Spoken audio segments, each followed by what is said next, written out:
Page 61, Novela. On page 68, they're covering a contraption called a one-octave arpeggio. Well, let's talk about that. Break it up into its pieces. One octave, you know what an octave is. It's note to note, letter to letter, C to C, D to D, E to E. As long as the letters are the same, it's an octave. It's an interval of an eighth. Okay.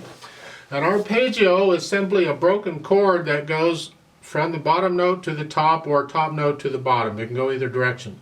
But the pattern of this broken chord is that going up or down. Because a broken chord can have a lot of different patterns. And they give examples of, if I do a C chord and I extend it out to the octave, that means I'm playing the C on top of 4 notes there.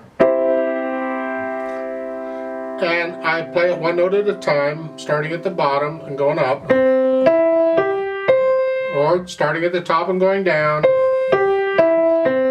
That is an arpeggiated chord. I arpeggiate the chord. It is an arpeggio. Get the idea? It's one note. It can be slow. It can be fast. Doesn't matter. A rolled chord. That's an arpeggiated chord. It's an arpeggio. Generally, they're written out. They're a little slower than that. And you'll get them all kinds of music. They make wonderful. If you're into improvising things, get good at arpeggios. My arpeggio videos, because I do videos on scales and videos on the arpeggios. Do the arpeggio scale. I don't do all the arpeggio scales as of when I'm recording this video. Someday I probably will. But make sure you can at least play it here. If you can play it 2 octaves up and down, that's even better, especially if you want to improvise, because that really comes in handy, because it's one of the patterns you can use. Let's look at Novela in the left hand. That's where they are. At the beginning, notice it's treble clef.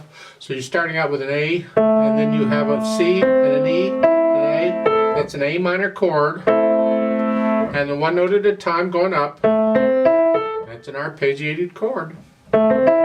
Next one, it's D minor chord. Notice the fingering, they're using 4th finger. I like that, that's good. That is the fingering for it, and that's what you need to do. 4th finger on these.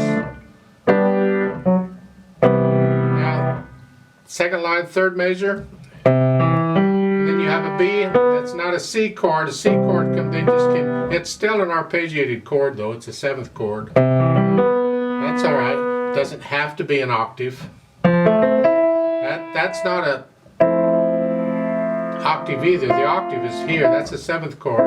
But one note at a time going up, that's an arpeggio. And then here, and then last line, that's an E major. So you get them all over the place, and I like this fingering very much. I don't agree with their fingering at the end. They have 3. I still use 4 on that. If you have really, really little hands, you might be forced to use 3, but I would encourage you to use 4 if you can. Stick with 4th finger on these. Whatever they are, it's 4th finger most of the time. So, in Novela, it's cut time. I'll come back to that. No sharps or flats except for the accidentals. So C major or A minor, well, look at the last measure down there. You're here. It's an A minor. It sounds A minor to me. I will say it's an A minor. So in the right hand, I don't see a lot of problems with rhythm here. I learn a piece in 4/4 time. When it's in cut time, I put it in 4/4 to learn it, and then I'll put it back in cut time after I get to know it, because it's easier to count it in 4/4 time.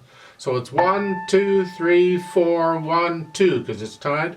3, 4, 1, 2, 3, 4, 1, 2, 3, 4, 1. So that left hand will help keep you straight on that, because the left hand has the arpeggiated. So it's 1, 2, 3, 4, 1, 2, 3, 4, 1.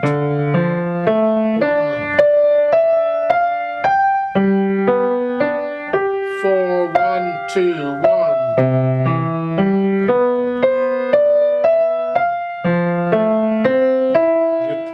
For the rhythm. Now, as far as the articulation goes, follow the slurs here. They're connected. It's legato. Here, connect these. I'm just transferring weight across my hand. then lift up for the rest, because you got to move anyway. Connect. And then lift up here before you play that. It's a slur. Rest. Connect it. And then lift up in the right hand before you play the C. It's a new slur. Like so. And then the last line, you're down here. It's here.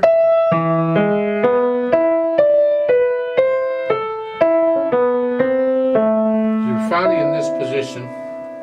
And for the last measure here, I recommend in the right hand you reach up and do a 2-5. Really, it's this position. We're not using the E. Just reach up and do a 2-5. That way you can focus on moving the left hand. So you're here, here at the end. Dynamic wise, a very gentle piece. The first time you play it, it's moderately soft, and I would make that the right hand.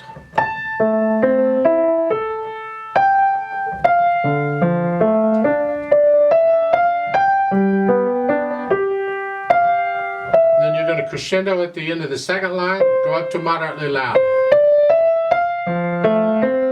The left hand can come up a little bit, but I wouldn't go more than about a moderately soft there. And then at the end, the last line, you're going to come back down to a moderately soft. Then when you repeat it the second time, now it's going to be very soft. That's the right hand. So the left hand is really soft. You know, you're practically blowing on the keys. Don't use the soft pedal. That's cheating. Do it with the hands. Here, it's just very soft. Decide what that is.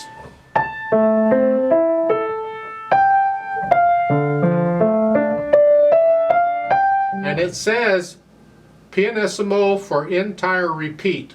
That means you ignore the crescendo and the mezzo forte. Nuh-uh. You stay pianissimo for the whole thing the second time around. Stay very, very soft until the end. The last chord is, you can come up a little bit to soft. And both hands here. We really want to hear the top note, but play it all up there. Then we add the pedal to connect it all and add the overtones. That's going to cover up our phrasing a little bit, but you're still going to do the technique for phrasing whether you can hear it or not.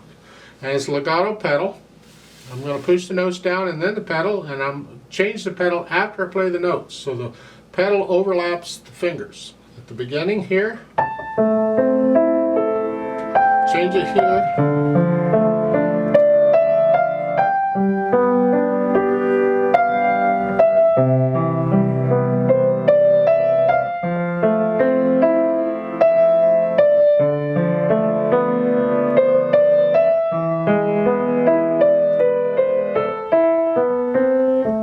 Pedaling that one measure, and then you pedal here.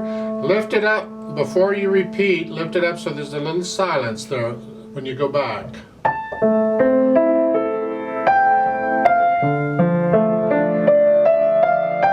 Like so. At the end here, the pedal and the hands come up at the same time. Speed wise, well, we got to put it back in cut time.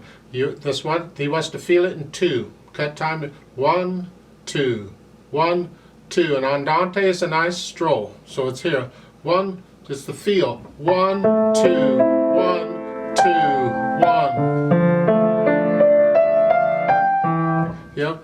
If you were doing this in 4/4 time going that fast, it wouldn't be an andante. It'd be a little quicker than that, more like an allegro almost. Not quite, a moderato. Yeah. But feel this very gentle. In 2, 1, 2, 1, 2, 1, and 2, and 1, and 2, and 1,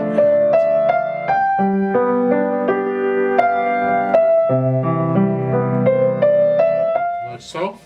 I like to play it with you slowly to double check these notes and rhythms. I'm not going to do the dynamics, but just slowly, just to make sure you got all the notes and rhythms okay.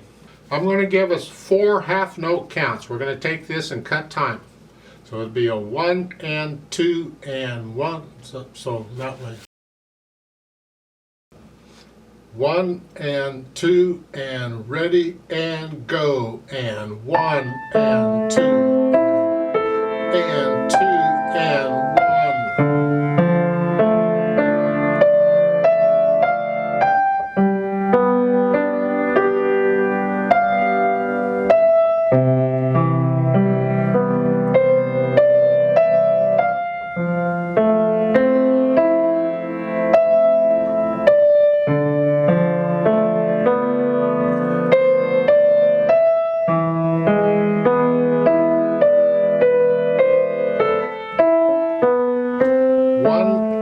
repeat and.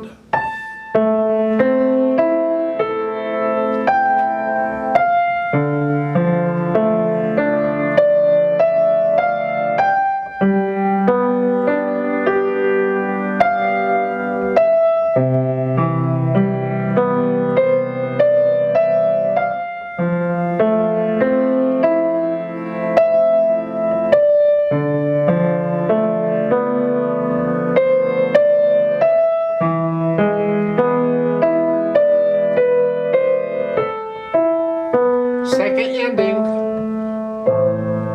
hold off.